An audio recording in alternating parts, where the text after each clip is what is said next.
behind them, can't get it loose. Right. Absolutely terrible. Terrible, but you know, people claim they're flawless. So, hey, I let you have the flawless. Are you efficient is the word. And that's the main reason why when I tell Courtney, you know, because I used to do this a lot. Yeah. It's crazy. I tell Courtney, I say, yeah, we got an install or whatnot. It ain't going to take nothing but like 2 or 3 hours. Everything is wide open. And I say, you know, we experience, everything going to be just fine. We get there, we find nothing but bullshit. Yeah, I tell Trina the same thing. Well, just call me when you're on your way home. We be sitting there, and it'd be the most littlest stuff that somebody had done purposely. Yeah, man. That we had to undo just to get what we trying to do in or whatnot, man. Yeah, it's crazy. Ooh, yeah. You got any more of them good stories? Man, it's 1,000,001 of them, man. It's just, you know, we got to have the other party on here for that. Most some of those other stories. But, man, it just, over the years, I've been doing this 20 plus years, man. So I've seen a lot. I ain't going to say I've seen everything, but I've seen like a lot. Like I had an interview one time at Kirkstown. You know what Kirkstown is? I heard over about there off of Longview, Longview Road. I had an interview over there one time, man. And the supervisor, whoever the guy was, took me up to a furnace. Was like, "Hey, if you can fix this furnace, you got a job." So I'm looking like, bet.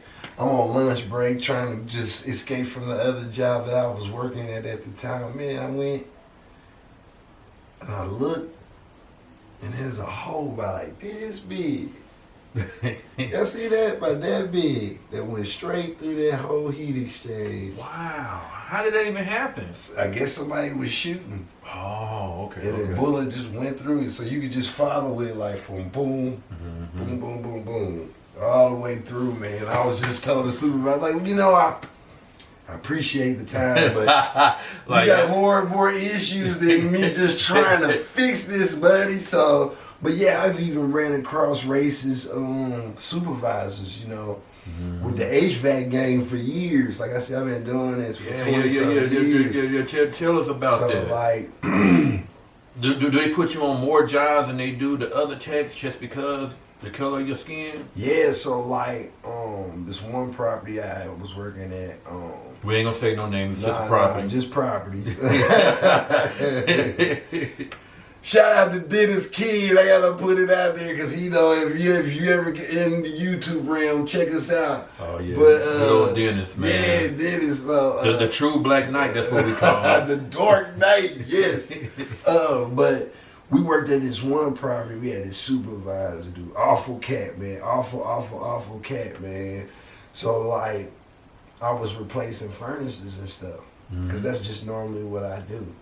So I was replacing furnaces, and he was having me do the coil furnace, line set, plus the condensing unit on top. Now, most apartment complexes are either 3 stories, and especially the garden styles are 3 stories. So, you know, whenever you do an install, bro, when you take in the pressures, you have to be right at the condensing unit. Am I correct with saying that? Yep. That's where you're going to get your best readings from. Yeah, exactly. So this dude would want the line tap. He wanted the line tap valves put in right by the core, by the A core. And I mean, that's completely wrong. I'm telling this cat, like, look, I understand you don't want to get on the roof, but this is just not how this goes, man.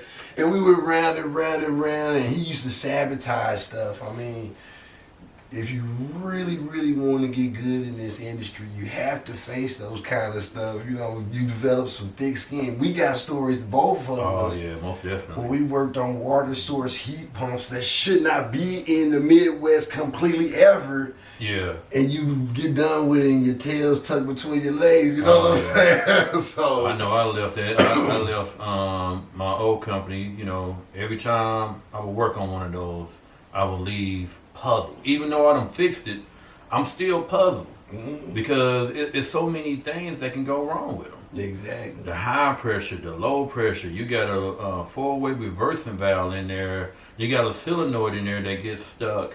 Then it's you got water going through it that makes it works. Then you got refrigerant in there that makes it works.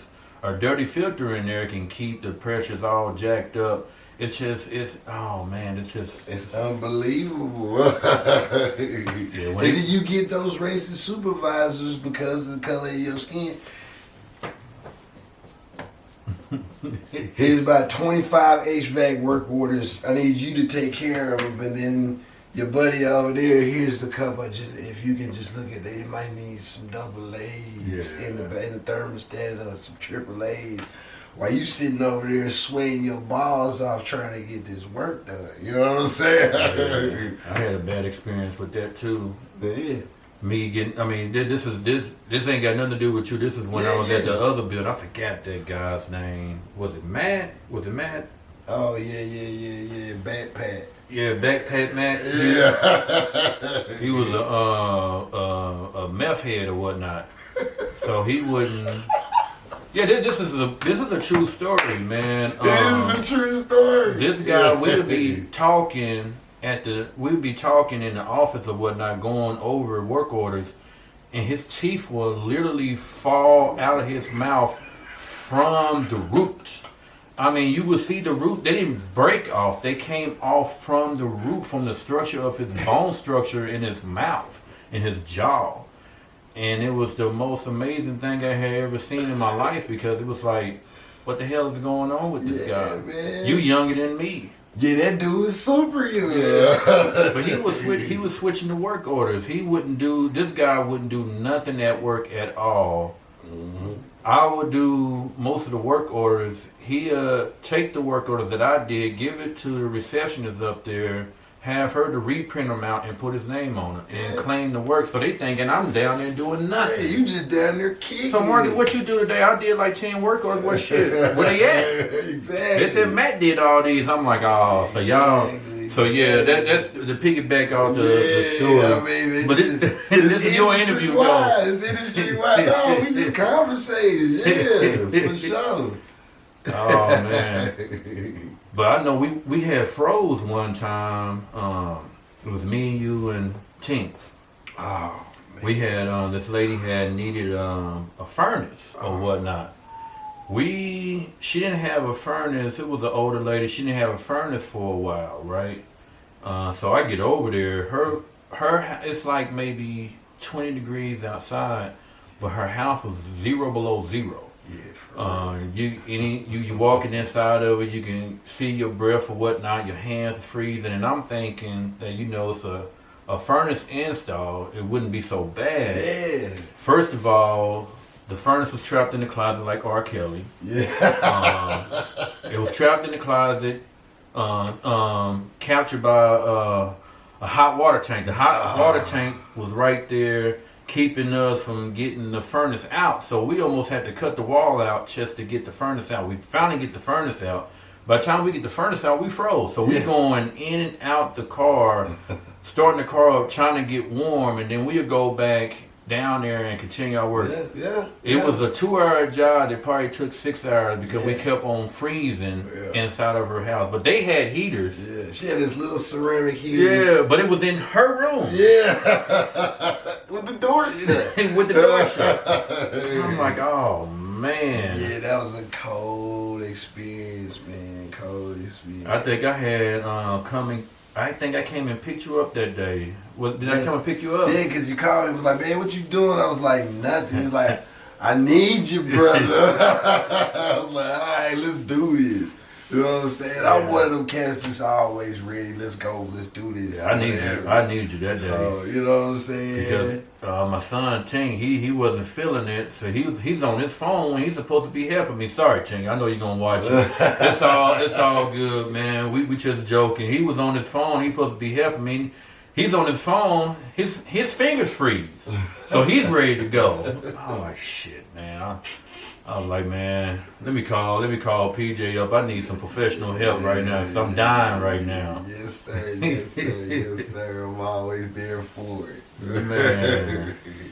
You got any more good stories? Man, whatever you want to talk about. I got so many stories, so many things to talk about. It's ridiculous. You know what I'm saying? This won't be my first and last time. I will be back. I For will real. be back. Yeah, we're gonna try to bring the other cat on the next time too. Oh, 'Cause yeah, that Jay. dude's hilarious too. Yeah, So, We got to get you on, Justin. You got to come through. yes, for sure. But I mean, other than that, it's my dude, man. I appreciate working with him. Yes, sir. You know what I mean? I seen him come from Vatterott to owning Mr. Moore Heating and Cooling. I've seen it all, so you know what I'm saying? My hat goes off to him every time, you know what I'm saying?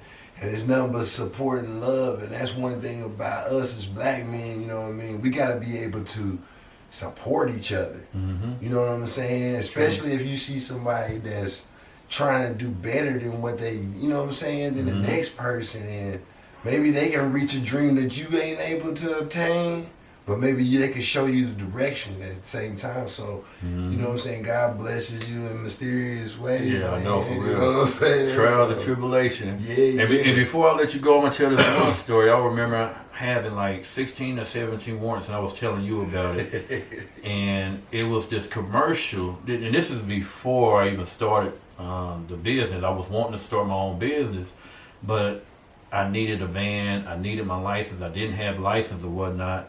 And I was telling PJ, I said, hey, man, I got to go to this church, and they're going to write off all my tickets. I need to go to 2 services. The Mayor Cleaver is going to be the Mayor Cleaver at the time when he was the mayor or whatnot. yeah. And they're going to wipe everything clean. He was like, oh, man, that's a good thing right there. So I did both services.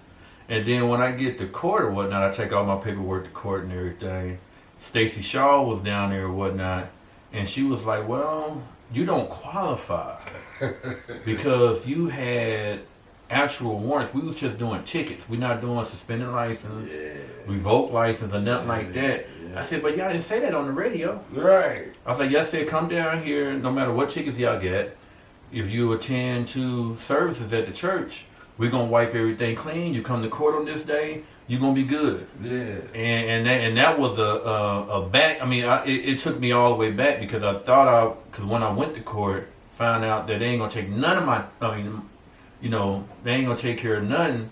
And then at the time I was on child support. And so my checks was like little to nothing. So I couldn't afford, I can afford to go to work and pay my bills, but I couldn't afford to pay the tickets. Right.